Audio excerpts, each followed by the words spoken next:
श्री रमणी निवासी भगवान की दयालु श्री परमांश दयाल जी महाराज की जय।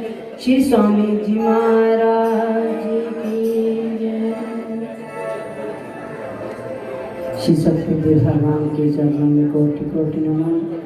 श्री स्वामी जी महाराज जी के चरणों में नमन। और सब संतों के, बाबा जी का, सब संतों के जो हैं, जो उन्होंने आकर हम सबको दर्शन दिए, अपने प्रवचनों से करतारत किया, उनका हम तहे दिल से स्वागत करते हैं, धन्यवाद करते हैं।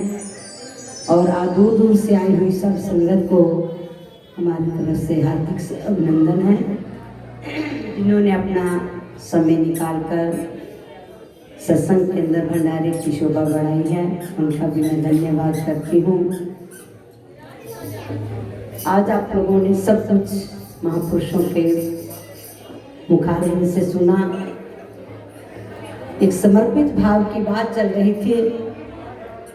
समर्पित के अंदर जो आनंद है वो कुछ अलग सा ही है, क्योंकि अभी आप सुन भी रहे थे कि कृष्ण गीता के अंदर भगवान कृष्ण जी अर्जुन को कहते हैं कि तू सब कर्मों को छोड़कर मेरी शरण में आ जा, फिर मेरा जिम्मा है कि तेरा बेड़ा पार है। तो हमें अपने जीवन को शिव चरणों के अंदर सबको समर्पित करना है। फिर मेरे गुरुदेव भगवान की जिम्मेवारी बन जाती है कि उन्होंने हमें कैसे करतारत करना है, हमारे जीवन का कल्याण कैसे करना है। कहते एक समर्पित की भावना को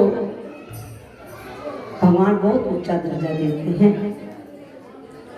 एक बच्चा, कहते हैं एक राजा के यहाँ पर औलाद नहीं थी, घर में सब तरह से राजा को हर समय यही चिंता रहती थी कि मेरा उत्तराधिकारी नहीं है। तो किसी ने उनको सलाह दी कि आप किसी तांत्रिक के पास जाइए, कोई ना कोई उपाय वो जरूर बताएगा। तो जब उनके पास पहुंचा राजा, तो उन्होंने कहा कि एक राजा की, एक बच्चे की बलि दी जाए तो आपके संतान पैदा होगी। राजा ने नगर के अंदर ढिंढोरा पिटवा दिया कि कोई अपना बच्चा मुझे दे दे तो मैं उसको मुंह मांगा धन दूंगा। एक बहुत गरीब परिवार था। ये जो बच्चा जो उनका था भगवान का प्रेमी था, लेकिन घर के लोग उसको निकम्मा मानते थे। तो कहा, बहुत गरीब थे, एक समय खाना मिलता था, दूसरे टाइम की जो है खाने का भी प्रोग्राम जो उसका प्रबंध नहीं हो पाता था। उन्होंने कहा ये बच्चा कुछ काम धाम तो करता नहीं, चलो राजा को ये दे देते हैं। राजा को जब वो बच्चा मिला तो तांत्रिकों ने अपने हिसाब से जो कार्य करना था, करने से पहले राजा ने पूछा कि बेटा तेरी कोई अंतिम इच्छा हो। तो बच्चे ने कहा, राजा साहब मुझे थोड़ी सी रेत मंगवा दीजिए। आज्ञा की देर थी, रेत मंगवाई गई। बच्चे ने 4 ढेरी बनाई, फिर एक ढेरी को ढा दिया, फिर दूसरी को बिठा दिया, तीसरी को ढा दिया। जब चौथी बची तो वो हाथ जोड़कर आंखें बंद करके प्रार्थना करने लगा। तांत्रिक घबरा गए कि ये क्या किया है। राजा ने भी पूछा, बेटे ये तू क्यों ऐसा कर रहा है, क्या कर रहा है, हमें इसका जरा बताइए कि तू क्यों ऐसा काम कर रहा है, इसका करने का कारण क्या है। बेटे ने कहा, पहली ढेरी जो थी मेरे माता पिता की थी, जिनकी जिम्मेवारी बनती थी कि मुझे मेरा पालन पोषण करते, लेकिन उन्होंने भी धन के लालच में मेरा त्याग कर दिया, बलि चढ़ाने के लिए दे दिया। दूसरी ढेरी जो थी मेरे रिश्तेदारों की, मित्र संबंधियों की थी कि उन्होंने भी जो उनको समझाया तक नहीं कि ऐसा काम नहीं करना चाहिए। तीसरी ठेरी जो थी राजा साहब, ये आपके नाम की थी। राजा का फर्ज बनता है कि अपनी प्रजा का पालन करना, लेकिन आप तो मुझे बलि चढ़ाने लगे हो।